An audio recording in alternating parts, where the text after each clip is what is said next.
ওয়েবমাস্টারিং এর অনলাইন ক্লাসে তোমাদেরকে স্বাগত জানাচ্ছি।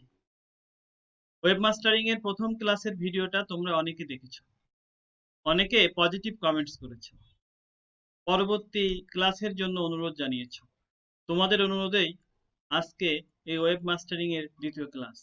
আমাদের আজকের ক্লাসের বিষয় হলো ডোমেন ও ডোমেন রেজিস্ট্রেশন। প্রিয় শিক্ষার্থীবৃন্দ, আমরা প্রথমেই জানবো ডোমেন কি। ডোমেন হলো একটি ওয়েবসাইটের নাম, যার মাধ্যমে ইন্টারনেটে আমরা সেই নেমটা ব্যবহার করে সহজে কোনো ওয়েবসাইটকে ব্রাউজ করতে পারি। যেমন www.facebook.com, এটা হচ্ছে ফেসবুকের একটা ডোমেইন। facebook.com এই ডোমেইনটা ব্যবহার করে আমরা ফেসবুকের যে ওয়েবসাইট আছে সেই ওয়েবসাইটে সহজেই ব্রাউজ করতে পারবো, সহজেই ঢুকে যেতে পারবো। তবে একটি বিষয় মনে রাখতে হবে যে ডোমেইন নেম একটা ইউনিক নেম। এক নামে পৃথিবীতে দুটি ডোমেইন থাকতে পারবে না। ডোমেইনের বিভিন্ন লেভেল রয়েছে, যেমন sub level domain, top level domain, generic top level domain, country code top level domain. আমরা এখন জানি যে এইগুলো কি। প্রথমে দেখি যে সাব লেভেল ডোমেইন কি। সাব লেভেল ডোমেইনের আরেকটি নাম হচ্ছে সাবডোমেইন। কোনো ডোমেইন নেমের আগে যে লেখাগুলো থাকে, আগে যে অংশ থাকে, সেটাকে আমরা বলে থাকি সাব লেভেল ডোমেইন বা সাবডোমেইন। যেমন blog.tutorial.com, এখানে ব্লগ হচ্ছে সাবডোমেইন। টপ লেভেল ডোমেইন, যেটাকে সংক্ষেপে টিএলডি বলা হয়। বিভিন্ন ধরনের ওয়েবসাইটের এক্সটেনশন রয়েছে, যেমন .com, .org, .edu, .gov, .info, .net ইত্যাদি। এগুলোকে বলা হয় টপ লেভেল ডোমেইন। যেমন www.facebook.com, এই ফেসবুকের এখানে .comটা হচ্ছে টপ লেভেল ডোমেইন। আমরা সাধারণত আমাদের প্রয়োজন অনুযায়ী আমরা কোন কাজের জন্য ওয়েবসাইট তৈরি করছি সেটার উপরে ডিপেন্ড করে আমরা এই টপ লেভেল ডোমেইনগুলো নির্ধারণ করে থাকি। যেমন যদি কোনো অর্গানাইজেশনের জন্য হয় তাহলে আমরা .org ব্যবহার করতে পারি। যদি শিক্ষা প্রতিষ্ঠানের জন্য হয় তাহলে .edu ব্যবহার করি। যদি শুধু সরকারি প্রতিষ্ঠানের জন্য হয় তাহলে .gov, তথ্য বা ইনফরমেশনের জন্য যদি কোনো সাইট হয় তাহলে .info, এবং নেটওয়ার্কিং এর জন্য কোনো সাইট হলে .net ইত্যাদি ব্যবহার করতে পারি। জেনেরিক টপ লেভেল ডোমেইন, যেটাকে সংক্ষেপে জিটিএলডি বলা হয়। একটু আগে আমরা দেখেছি যে টপ লেভেল ডোমেইন, এই টপ লেভেল ডোমেইনের সাথে যদি কোনো দেশের নাম যুক্ত না থাকে, কোনো দেশ সংশ্লিষ্ট না থাকে, তাহলে সেটাকে বলা হয় জেনেরিক টপ লেভেল ডোমেইন। যেমন .com, .org, .edu, .gov, .info, এগুলো হচ্ছে generic top level domain. Country code top level domain, যেটাকে সংক্ষেপে বলা হয় সিসিটিএলডি। বিভিন্ন দেশের নিজস্ব যে ডোমেইনগুলো থাকে সেগুলোকে country code top level domain বলা হয়। বিভিন্ন দেশের জন্য বিভিন্ন ধরনের country code top level domain রয়েছে। যেমন আমেরিকার জন্য .US, ইউনাইটেড কিংডমের জন্য .UK, অস্ট্রেলিয়ার জন্য .AU এবং বাংলাদেশের জন্য রয়েছে .BD। আমরা ডোমেইনের বিভিন্ন লেভেল সম্পর্কে জেনেছি। এখন একটা ইউআরএল থেকে দেখব যে এই ইউআরএল এর যে পার্টগুলো আছে কোনটার কি নাম, এবং আমরা যে আলোচনা করলাম সেটা আমরা বুঝতে পেরেছি কিনা এই এক্সাম্পল থেকে নিজেদেরকে আমরা যাচাই করতে পারবো। উদাহরণ হিসেবে আমরা এখানে দেখছি যে একটা ইউআরএল নেম আছে, সেটা হচ্ছে http://www.google.com। এখানে http এটা হচ্ছে এক protocol name, hypertext transfer protocol. তারপরে আছে www, এটাকে আমরা সাবডোমেইন বলে থাকি। আমরা একটু আগে জেনেছি যে ডোমেইনের আগে যে অংশটা থাকে সেটা হচ্ছে সাবডোমেইন। আর এখানে গুগলটা হচ্ছে ডোমেইন নেম, এটাকে রুট ডোমেইনে বলা হয়। তারপরে আছে .com, এই .comটা টপ লেভেল ডোমেইন। আর এই সবগুলোকে মিলে বলা হয় ইউআরএল, অর্থাৎ ইউনিফর্ম রিসোর্স লোকেটর। এই বিষয়গুলো আরো পরিষ্কার হবে যদি আমরা আরেকটা চিত্রের মাধ্যমে আরো কিছু এক্সাম্পলের দিয়ে দেখতে পারি। প্রিয় শিক্ষার্থীবৃন্দ, তোমরা এখানে খেয়াল করো যে আমি 3টা এক্সাম্পল দিয়েছি। প্রথম এক্সাম্পলটা হচ্ছে http://www.about.com, এটা একটা ইউআরএল। আমরা এখন দেখি যে এর পার্টগুলো কি কি আছে। http এটা প্রোটোকল নেম, www. এটা সাবডোমেইন, about ডোমেইন বা রুট ডোমেইন, .com এটা হচ্ছে টপ লেভেল ডোমেইন। তারপরে যে এক্সাম্পলটা দেখিয়েছি সেটা হচ্ছে http://webdesign.about.com। আগে যে অ্যাড্রেসটা ছিল সেখানে ছিল শুধু অ্যাবাউট, আর আমাদের সেকেন্ড এক্সাম্পলে আছে অ্যাবাউট এর আগে আরো একটা শব্দ, সেটা হচ্ছে ওয়েব ডিজাইন। এই ওয়েব ডিজাইনটাকে বলা হয় সাবডোমেইন। তাহলে এখানে http:// এই যে অংশটা প্রথম দিকে আছে এটা প্রোটোকল নেম, আর ওয়েব ডিজাইনটা হচ্ছে সাবডোমেইন, অ্যাবাউটটা হচ্ছে রুট ডোমেইন বা ডোমেইন, আর .com হচ্ছে টপ লেভেল ডোমেইন। এরপরে আমরা আরো একটা এক্সাম্পল দেখি।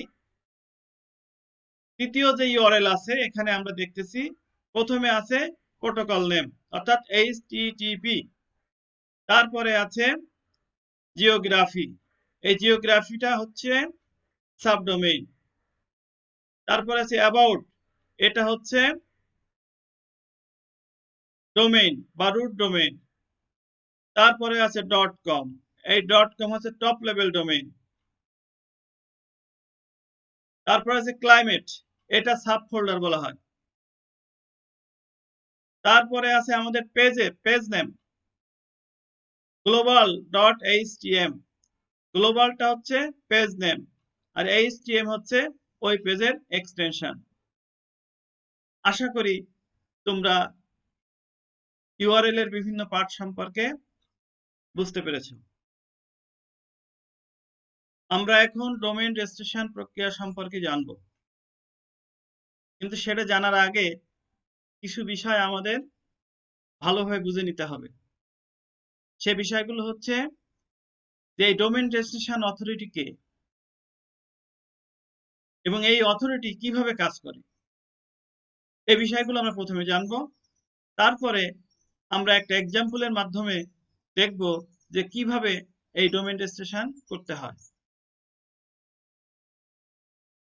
ডোমেইন রেজিস্ট্রেশন যে অথরিটি আছে সে অথরিটির নাম হচ্ছে ICANN, আইক্যান। এই ICANN এর পুরো নাম হচ্ছে internet corporation for assign name and number. এই আইক্যান আমাদেরকে ডোমেইন নেম দিয়ে থাকে। আইক্যান 1998 সালে একটি অলাভজনক কোম্পানি হিসেবে প্রতিষ্ঠিত হয়। আইক্যান ইন্টারনেটের যে টেকনিক্যাল বিষয়গুলো আছে সেগুলো দেখাশোনা করে। তার আগে এই কাজটি করতো একটা সরকারি প্রতিষ্ঠান, যেটা ছিল আমেরিকার। পৃথিবীর যে কোনো দেশের যে কোনো কোম্পানি যদি ইন্টারনেট নিয়ে গবেষণা করতে চায়, কাজ করতে চায়, তাহলে এই আইক্যানের সাথে কাজ করতে পারে। আমরা এখন দেখি যে এই আইক্যান কিভাবে ডোমেইন রেজিস্ট্রেশন প্রক্রিয়াটা সম্পন্ন করে। প্রিয় শিক্ষার্থীরা, এই বিষয়টা খুবই গুরুত্বপূর্ণ। তোমরা যদি একটু মন দিয়ে এই বিষয়গুলো বোঝার চেষ্টা করো তাহলে তোমাদের ডোমেইন রেজিস্ট্রেশন সম্পর্কে ধারণা একেবারে ক্লিয়ার হয়ে যাবে। আমি দেখেছি যে অনেকে আছে অনেক ভালো ওয়েবসাইট ডিজাইন করে, ডোমেইন রেজিস্ট্রেশন নিয়ে কাজ করে, ভালো ডিজাইনার, ভালো ডেভেলপার, কিন্তু এই যে ডোমেইন রেজিস্ট্রেশন প্রক্রিয়া, এই প্রক্রিয়াটা বোঝে না। এজন্য আমি খুব সহজভাবে তোমাদের কাছে এই ডোমেইন রেজিস্ট্রেশন প্রক্রিয়াটা উপস্থাপন করছি। তোমরা যদি মন দিয়ে এটি বোঝার চেষ্টা করো, আমি আশা করি তোমাদের ধারণা একেবারে ক্লিয়ার হয়ে যাবে। তো আমরা একটু আগেই জেনেছি যে এই ডোমেইন রেজিস্ট্রেশন প্রক্রিয়ার কেন্দ্রবিন্দুতে আছে একটি প্রতিষ্ঠান যার নাম হচ্ছে আইক্যান। এর নিজে কোনো রেজিস্ট্রেশন প্রদান করে না। আইক্যান পৃথিবীর বিভিন্ন দেশের বিভিন্ন কোম্পানিকে রেজিস্টার্ড হিসেবে অনুমোদন দিয়েছে। এই রেজিস্টার্ডরা ডোমেইন রেজিস্ট্রেশনের প্রক্রিয়াটা সম্পন্ন করে। এই রেজিস্টার্ডগণ এরা আবার বিভিন্ন দেশে রিসেলার নিয়োগ দিয়েছে। আমরা মূলত এই রিসেলারদের কাছ থেকেই ডোমেইন রেজিস্ট্রেশন করে থাকি। তাহলে আমরা যদি ডোমেইন রেজিস্ট্রেশন করতে চাই তাহলে কিভাবে করব? আমরা ডোমেইন রেজিস্ট্রেশন করতে চাইলে প্রথমে আমরা তো রেজিস্ট্যান্ট আমরা রেজিস্ট্রেশন করব আমাদের কাঙ্ক্ষিত ওয়েবসাইটকে। তো এইটা আমরা করতে পারবো রিসেলারের কাছ থেকে করতে পারবো, কিন্তু সরাসরি আমরা আইক্যানের কাছ থেকে করতে পারবো না। তাহলে আমি এখানে 5টা পার্ট দেখিয়েছি। একটা হচ্ছে আইক্যান, একটা রেজিস্টার, একটা রিসেলার, একটা রেজিস্ট্যান্ট। আরেকটা পার্ট আছে রেজিস্ট্রি অপারেটর। এইটা কি? এই রেজিস্ট্রি অপারেটর হচ্ছে পৃথিবীর যত ডোমেইন নেম আছে সেগুলো ডাটাবেস। এই ডাটাবেসে সকল ডোমেইন গুলো আছে। আমরা যখন কোনো নেম পছন্দ করব, সেটা ফাঁকা আছে কিনা, সেটা আমি নিতে পারবো কিনা, সেটা যাচাই করার জন্য এই ডাটাবেস ব্যবহার করা হয়। তাহলে এখানে আমরা দেখলাম মোট 5টা আছে। যে আইক্যান আছে, যেটা মূল অথরিটি, তার অনুমোদন প্রাপ্ত অনেকগুলো রেজিস্টার আছে। তাদের কাছ থেকে আবার রিসেলার নিয়েছে অনেক দেশের অনেক কোম্পানি। আমরা মূলত এই রিসেলারদের কাছ থেকেই আমাদের ডোমেইনগুলো নিয়ে থাকি। আমরা যখন কোনো নাম সার্চ দিই তখন সেই নামগুলো আইক্যানে যায়। আইক্যানে যে ডাটাবেজ আছে অর্থাৎ রেজিস্ট্রি অপারেটরের ওখানে যে ডাটাবেজ আছে সেখানে সেগুলো যদি ফ্রি থাকে, যদি অ্যাভেলেবেল থাকে, তখনই আমরা রেজিস্ট্রেশন করতে পারবো। এবার প্রিয় শিক্ষার্থীবৃন্দ, তোমরা বুঝতে পেরেছো যে ডোমেইন নেম কেন ইউনিক হয়। কারণ সকল নাম যেগুলো যে ওয়েব ডোমেইন নেমগুলো পৃথিবীর বিভিন্ন দেশের বিভিন্ন মানুষ বিভিন্ন কোম্পানি ব্যবহার করছে, সেগুলো সবই এই রেজিস্ট্রি অপারেটরে এদের যে ডাটাবেস আছে সেখানে আছে। সুতরাং যদি এক নাম দুইবার হয় তাহলে এই ডাটাবেস সেই নেমটাকে অ্যাকসেপ্ট করবে না। এই জন্য ওয়েবসাইটের নেম সবসময় ইউনিক হয়। প্রিয় শিক্ষার্থীরা, আইক্যান কিভাবে কাজ করে এটা তোমরা বুঝতে পেরেছো আশা করি। এখন আমরা দেখব যে কিভাবে ডোমেইন রেজিস্ট্রেশন প্রক্রিয়া সম্পন্ন হয়। কোনো ডোমেইন রেজিস্ট্রেশন করার জন্য আমাদের প্রথমেই যে কাজটি করতে হবে সেটা হচ্ছে টপ লেভেল ডোমেইন ঠিক করতে হবে। অর্থাৎ আমার সাইটটা .com এর হবে না .edu হবে, এটা আমাদের প্রথমেই ঠিক করে নিতে হবে। মনে করি আমরা polytechnic.com নামের একটি ডোমেইন রেজিস্ট্রেশন করতে চাই। তাহলে আমাদের কি করতে হবে? আমাদের প্রথমেই সার্চ দিয়ে দেখতে হবে যে এই ডোমেইনটা ফাঁকা আছে কিনা। আমরা কিভাবে সার্চ দিব? ডোমেইন সার্চ করার জন্য অনেক ওয়েবসাইট আছে, যে ওয়েবসাইটগুলোতে গিয়ে আমরা সার্চ দিতে পারবো, দেখতে পারবো এই ডোমেইনটা অর্থাৎ polytechnic.com এই ডোমেইনটা এখনো অ্যাভেলেবেল আছে কিনা। এই সার্চের জন্য বিভিন্ন ধরনের ওয়েবসাইট আছে, যেমন www.godaddy.com, whois.com, namecheap.com, এরকম অনেক ওয়েবসাইট আছে যেখানে আমরা সার্চ দিয়ে বুঝতে পারবো আমাদের এই ডোমেইনটা ফাঁকা আছে কি না। আমরা যে ডোমেইনটা খুঁজতেছি তার টপ লেভেল ডোমেইন হচ্ছে .com। সুতরাং এটা আইক্যানে যাবে। আইক্যানের অনেক ডাটাবেজ আছে, প্রত্যেক টপ লেভেল ডোমেইনের জন্য ডাটাবেজ আছে। আইক্যানে যাওয়ার পরে ওখানে .com যে সার্ভার আছে সেই সার্ভারে গিয়ে পলিটেকনিক নামের কোনো ডোমেইন ফাঁকা আছে কিনা সেটা দেখা হবে। যদি ফাঁকা থাকে তাহলে তো আমরা রেজিস্ট্রেশন করতে পারবো। তখন কি করতে হবে আমাদের? তখন রেজিস্ট্রেশনের জন্য আমাদের কাছে কিছু তথ্য চাওয়া হবে। সেই তথ্যগুলো যদি আমরা পূরণ করি এবং যদি পেমেন্ট দিই, তখন কি হবে? পেমেন্ট দেওয়ার পরে আমাদের কাছে বলা হবে যে আপনি নেম সার্ভারে তথ্য পাঠান।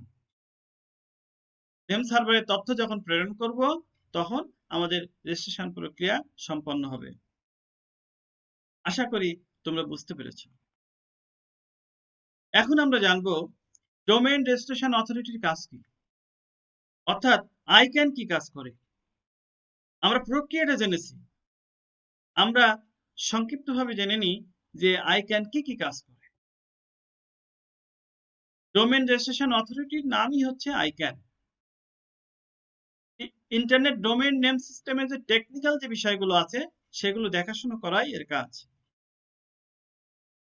আইক্যান কি করে? আরো আইপি অ্যাড্রেস স্পেস অ্যালোকেট করে, প্রোটোকল প্যারামিটার অ্যাসাইন করে এবং রুট সার্ভার সিস্টেম ম্যানেজ করে। প্রিয় শিক্ষার্থীরা, আমরা এখন জানবো বাংলাদেশ টেলিকমিউনিকেশন কোম্পানি লিমিটেড অর্থাৎ বিটিসিএল সম্পর্কে।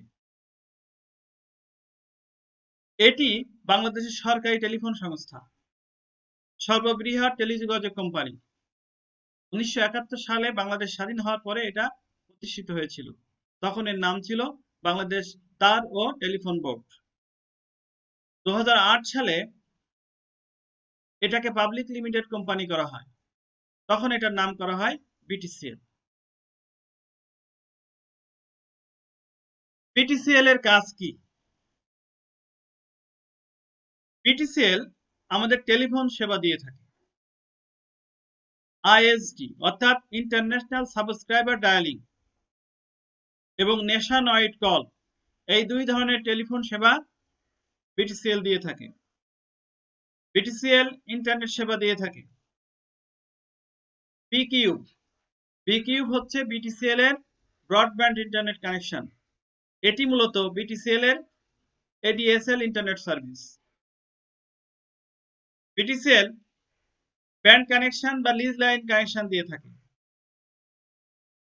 বিটিসিএল কপার তার, অপটিক্যাল ফাইবার এবং মাইক্রোওয়েভ নেটওয়ার্কের মাধ্যমে এই ইন্টারনেট সার্ভিস দিয়ে থাকে। আরেক ধরনের ইন্টারনেট সার্ভিস বিটিসিএল দিয়ে থাকে, সেটা হচ্ছে dial up internet. Dial up মডেমের মাধ্যমে বিটিসিএল এই সার্ভিস দিয়ে থাকে।